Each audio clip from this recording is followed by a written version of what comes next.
Rádio. A rádio oficial de quem investe. Relatório nosso de cada dia.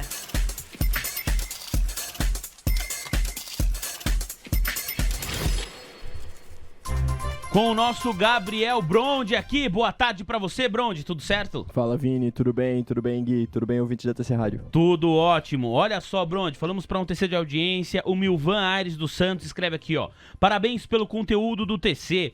O Davi Jimenez, Gui, tá pedindo música. Eu achei que ele ia pedir uma música triste, uma música de dor. Ele tá querendo New York do Frank Sinatra. Ô, louco. É, eu acho que ele tá vendo as bolsas derretendo lá nos Estados Unidos. Então, New York.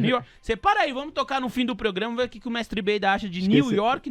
Acho que esse aí tá afundando, hein? Ou ele tá vendido, né? Ou tá operando vendido. Ou tá operando vendido e tá feliz. Tá feliz pra caramba. Já tem gente aqui, o Ike Grafista falou que tá operando vendido. O Marcelo Paz veio aqui falando também que teve ganho no dia de hoje. Muito bem. Um abraço especial também aqui, olha só, pro Nilo César, que manda um boa tarde. E José Carlos Belmiro, que diz o seguinte, Bronde. Boa tarde, pessoal. Meu sangue é gelado. Venha o que vier, estou preparado. Olha aí, José Carlos Belmiro. Muito obrigado pela participação. Esse é trader.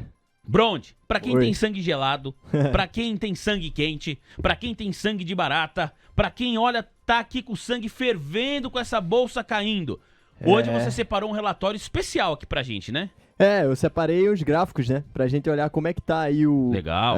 O sentimento do mercado, né? Como é que o mercado ele tá atuando tanto no Ibovespa como no S&P 500, né? O Ibovespa sendo o principal índice de referência da nossa bolsa aqui e o S&P 500 sendo o principal índice de referência das bolsas nos Estados Unidos. Então, pelo que a gente vê, Vini, nos últimos dias, né, o mercado ele vem operando bastante avesso ao risco, né, tanto aqui no Brasil como no exterior. Em um gráfico que eu vou mostrar aqui, a gente vê que o mercado está refletindo bastante o sentimento externo. Se a gente olhar os dois gráficos que a gente vai mostrar, eles seguem praticamente na mesma linha, na mesma toada. Eu já olhei e é verdade. Na mesma toada, porque os sentimentos, o sentimento é global, né? O mercado internacional, o mercado interno também acaba refletindo, né, o medo que paira nos mercados de uma estagflação, né? Que aí seria aí uma alta de juros acompanhada, aí seria uma desaceleração econômica, né? Causada pela alta de juros, acompanhada de uma inflação muito alta.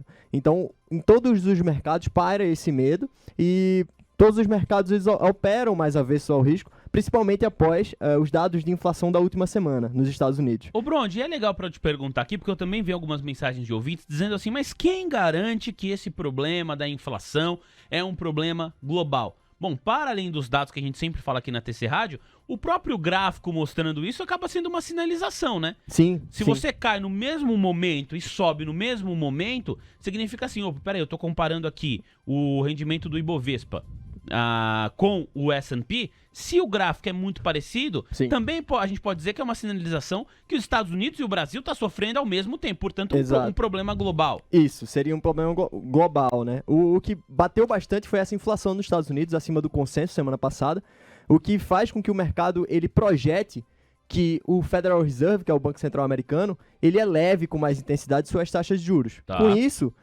o mercado americano fica menos atrativo e também os outros mercados, né? O mercado de capitais em si fica menos atrativo, porque você vai poder colocar o seu dinheiro na taxa Fed Funds, né? Que é a taxa considerada uma das taxas mais seguras do mundo, e vai ganhar bem, vai ganhar em um valor atrativo. Se o Federal Reserve eleva bastante a taxa de juros lá, essa taxa de juros fica bastante atrativa, o que faz com que haja um movimento global de retirar o seu dinheiro de países emergentes, né, de mercados, economias emergentes, para colocar lá nos Estados Unidos. Então, risco-retorno, né, Bruno? Isso, exatamente. Então, o mercado ele compara esse risco-retorno, vê, essa taxa aqui vai subir bastante. Essa inflação indica que o Federal Reserve vai ser bem mais duro em suas decisões. Então, o mercado projeta uma maior taxa de juros lá e, com isso, retira o seu capital, né, de mercados emergentes, economias emergentes. Aí, muito bem. Vamos pro nosso primeiro gráfico. Leozinho Pinheiro já colocou aqui na tela. Olha só, Bronde. já é um gráfico aqui, um gráfico diário do Ibovespa. O que Isso. você quer mostrar pra gente? Nesse gráfico aí eu Quer quero... mostrar que o negócio tá feio, né? O negócio tá feio. A gente vê uma tendência de queda bem definida, né? Desde abril do ano passado, desde abril de 2021. Existe essa tendência de queda no Ibov. O Ibov até começou a se recuperar, né, bastante aí, nesse início de ano, mas não vem aí... Na verdade, esse gráfico é desse ano. Tá. Todo esse gráfico é desse ano. É o outro que eu vou mostrar... essa outra tendência de queda, mas Boa. desse gráfico é desse ano. A gente vê uma tendência de queda bem definida desde abril desse ano, mas também está em tendência de queda, a gente vai ver no outro gráfico no semanal.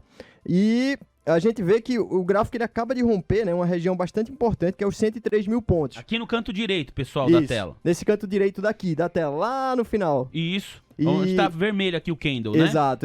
A gente vê que ele acabou de romper esses 103 mil pontos, né?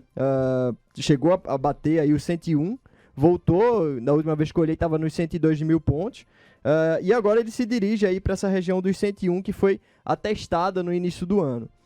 Mas pelo gráfico, Vini, a gente vê que as duas médias, a média móvel curta, né, que é a amarela, acabou de cruzar a média móvel longa de cima para baixo, o que indica realmente que o mercado ele está em uma tendência mais de baixa, né, nesses últimos dias. A gente já está na 7ª queda consecutiva, então se o mercado ele fecha hoje com essa queda, acumula 7 quedas consecutivas, e isso foi bem mais intensificado quando saiu, né, os dados de inflação nos Estados Unidos, que foi o CPI, os dados de inflação ao consumidor.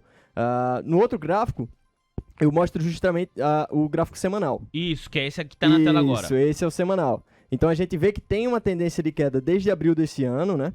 O Ibov, inclusive, ele conseguiu chegar aos 130 mil pontos ali no ano passado, Sim. mas não conseguiu manter, né, Vini? Não conseguiu manter, entrou em uma tendência de queda desde essa época, né? Desde os 130 mil, entrou em uma tendência de queda, tentou recuperar, chegou aos 120, 121 mil, mas logo entrou em outra tendência de queda forte e agora testa esse patamar aí dos 101, tá se dirigindo a testar o patamar dos 100, 101 mil pontos, né? Que também é uma região forte. Se o Ibov perde essa região dos 100, ele vai buscar a região dos 94 mil pelo estudo da análise técnica, né? Pelo estudo da análise técnica, fica claro que existe também uma região de suporte nos 94 mil pontos. Que você aponta aqui pra gente, galera. Olha aqui no canto direito da Isso. tela, olha aqui o 94 bem baixo aqui, branco, ó. Bem Exato. aqui embaixo, ó, branquinho. A linha horizontal bem embaixo. O interessante desse gráfico semanal é que eu marquei, tem uma setinha aqui em cima, ó. Aham. Bem aqui em cima. bem na palma da sua mão, Isso, aí bem sim, na palma da Bronte. minha mão, essa setinha. Olha o dedinho nervoso do Bronte. Foi quando o Ibov ele rompeu para baixo nessa região e acabou realmente testando essa região dos 94 mil. Então, se ele rompe essa região dos 100 mil, ou seja, se ele fecha uma semana abaixo dos 100 mil pontos aproximadamente, provavelmente o papel, o índice, né, ele vai testar aí esses 94 mil pontos nos próximos dias, nas próximas semanas. Ó, vamos lá pro nosso terceiro gráfico. Agora a gente já sai aqui do Ibovespa para começar aquela comparação com o S&P. Isso. Gráfico intradiário do S&P 500, é isso, Bronte? Esse gráfico eu trago desde o dia 8, né? Os dados de inflação saíram no dia 10, que é justamente onde está marcada essa primeira faixa amarela. Sim, Da- quase no meio da tela. Isso, quase no meio da tela. Essa primeira faixa amarela indica que houve uma queda de 2%, né? No dia, abriu caindo mais de 2%, que foi quando saiu, né, os dados de inflação acima do consenso nos Estados Unidos.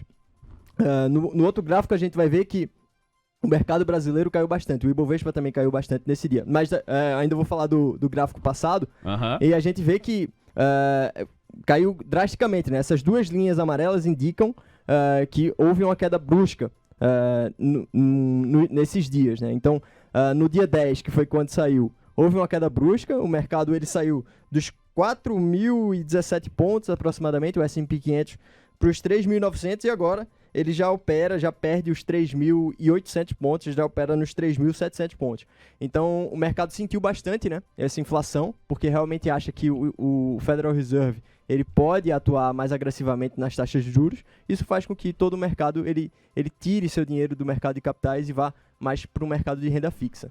No próximo gráfico, renda fixa e dólar, né? Que são investimentos considerados mais seguros. No próximo gráfico eu mostro o gráfico semanal aí do S&P 500. E também marco, essas linhas verticais aí são as super quartas, né? 14 de março e 2 de maio. Isso, 14 de março, 2 de maio. E agora, nessa semana, a gente tem outra, né? O mercado todo cauteloso, operando avesso ao risco, à espera dessa outra super quarta. Super quarta, para quem não sabe, é quando tem decisão de juros no Brasil e nos Estados Unidos, ao mesmo tempo, no mesmo dia. Então, a gente vê que o mercado, nessas duas decisões, né?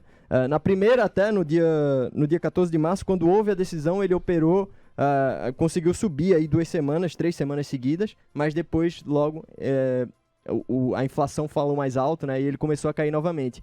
Até a outra decisão, nessa outra decisão, o mercado ele não conseguiu suportar o temor por inflação, né, continuou caindo, e agora cai mais agressivamente nesse exato momento, aos 3.165 pontos. Então aí eu marquei uma região de suporte importante no índice, né, que é os 3.639 pontos, que é onde está a média móvel de 200 períodos semanal, e também regiões nos 3.500 e 3.280 pontos, que também se mostraram regiões fortes no índice americano. Pra gente fechar, aquela comparação que já é tradicional aqui no Almoço de Negócios, e é esse gráfico que Sim. você se referia no começo da sua fala aqui, né, Brondi? Como o gráfico Exato. é parecido, né? Exato. A gente vê em amarelo, a gente vê a performance do Ibovespa, né, no ano de 2022. O Ibovespa agora, ele estava operando positivo, agora já cai em relação ao início do ano, cai 1,47%.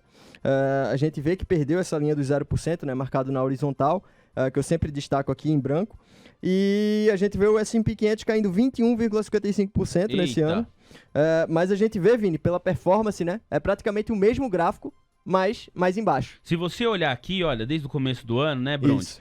Você vê que estava descorrelacionado. O Brasil Isso. estava subindo aquela história de commodities, Isso, bancos, o negócio isso. foi bem. Mas a partir do dia 16 de março, que essa é a primeira linha que você coloca aqui na vertical, olha como os gráficos ficam muito parecidos, né, Brondi? Exato. Desde a primeira super quarta, né, Aham. fica bastante parecido. E o Ibovespa, lógico, operando um pouco acima, porque o índice Ibovespa, ele é muito beneficiado pela alta de commodities. O índice S&P 500 são 500 empresas, então já é uma coisa mais consolidada, é algo mais diversificado, né? O Ibovespa, ele já é mais consolidado, ele tem apenas 90 e tantas empresas, 90 empresas aproximadamente. Então isso faz com que o índice, como ele é um índice feito com grande parte das empresas que se beneficiam da alta de commodities, ele vai performar um pouco acima do S&P 500, é natural isso. Mas a gente vê que os dois, eles performam praticamente da mesma forma, né? Quando um sobe, o outro sobe, quando um cai, o outro cai. Então, esse risco externo, né? Esse risco, essa inflação, esse medo por uma estagflação nos mercados, fazem os índices operar da maneira que estão operando. Então, hoje a gente vê um caos, né? O Beida vai falar muito bem disso também. O Brondi vendendo peixe aqui, boa. Mas o mercado, ele tá operando avesso ao risco, Vini, e tudo sendo guiado, né? Por essa inflação americana que veio acima do consenso na última semana. Muito obrigado, Gabriel Brondi, hoje com uma análise sensacional. Brondi, bom trabalho pra você, essa semana promete. Gui Serrano levantou a mão, fala aí, Guizinho. É o Jonas, DDD 17, que pergunta se o Brondi poderia fazer uma análise do papel Klabin, só que o Jonas pede Klabin 3 aqui, que é o ordinário, a gente olha geralmente pro Unit, né, Brondi? Pra tem Unity. mais liquidez. Mais volume. Eu posso trazer amanhã. Aí, ó, não tá tendo nem tempo de pegar relatório, porque ele traz um relatório, o pessoal já pede um papel, mas aqui o nosso cliente, o ouvinte falou, o ouvinte manda, certo, O Brondi? ouvinte manda. Lembrando que é sempre em educação, né? Eu sempre trago aqui as análises para caráter educacional. Não sou analista de valores imobiliários e não dou recomendação de nenhum papel. E isso é legal, porque é o seguinte, a gente vai trocando ideia aqui e um vai aprendendo com o outro. O Brondi já deu aula de análise gráfica, não é, Brondi? Sim, sim. Então agora ele divide essa aula com toda a galera do TC. A gente tem quase 300 pessoas aqui acompanhando o nosso canal do YouTube, mais quase 500 pessoas, mais de 500 pessoas aqui acompanhando dentro da plataforma do TC. Então praticamente 1.000 pessoas aí, que essa aula do Brondi agora é para 1.000 pessoas ao vivo em cores. Então é sempre nesse Boa. caráter educacional. O nosso ouvinte aí, DDD 17, qual que é o nome dele? Jonas. O Jonas, ó, fica aí. Amanhã a gente vai falar de Klabin especialmente pra você, Jonas. Fica como uma colocação para que te motive a estudar, para que você veja se o racional de Klabin faz parte dentro do que você espera com seus investimentos e você tome aí a melhor decisão para fazer bons negócios. Brondi, Boa. muito obrigado, hein? Tamo junto. Valeu, Vini. Obrigado ouvintes da TC Rádio e até amanhã. TC Rádio, a rádio oficial de quem investe.